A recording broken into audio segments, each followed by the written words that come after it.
John vient d'arriver en France. 7 heures de vol depuis New York, 80 minutes d'Eurostar depuis Londres ou 35 minutes depuis Bruxelles. Et enfin, un Vélil pour découvrir la métropole européenne de Lille.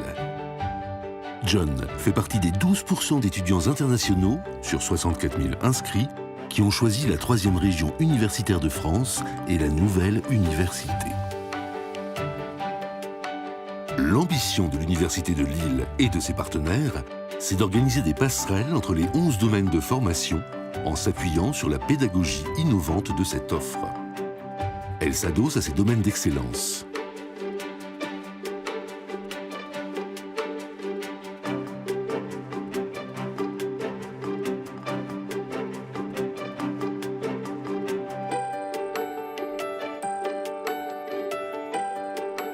John pourra enrichir son parcours d'une filière à l'autre.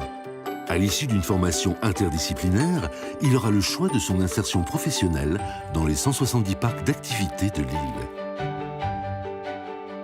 Ce que John ne sait pas encore, c'est qu'au-delà de sa fonction académique et de son excellence en recherche, l'Université de Lille et ses partenaires sont au cœur d'un véritable écosystème qui répond aux défis sociétaux de demain. Les enseignants de John sont naturellement des enseignants-chercheurs. À ce double titre, ils sont impliqués dans 62 unités de recherche. Ce potentiel scientifique, large et reconnu internationalement, couvre 3 champs disciplinaires.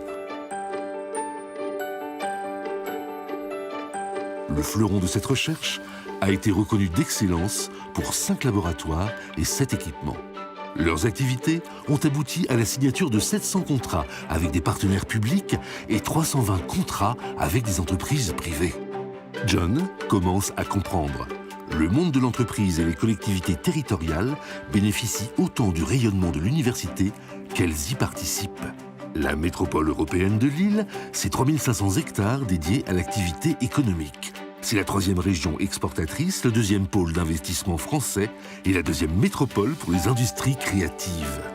Pas étonnant donc que les découvertes des chercheurs suscitent naturellement de nouveaux désirs d'entreprendre et apportent des solutions dans les domaines de la santé, des transports, de l'information et de la communication et de l'environnement. Parfois même, les chercheurs créent leurs propres entreprises, grâce à Eurasanté par exemple, ou grâce à Euratechnologies et à son incubateur innovant. John sait maintenant qu'il va pouvoir bénéficier d'une formation exceptionnelle tout au long de ses études et même tout au long de sa vie. Car John va sans doute rester à Lille un peu plus longtemps que prévu. Pas de grande métropole européenne sans une grande université d'excellence. Pas de grande université d'excellence sans dynamique d'entraînement régional. Ensemble, engageons-nous pour l'IDEX, Université de Lille.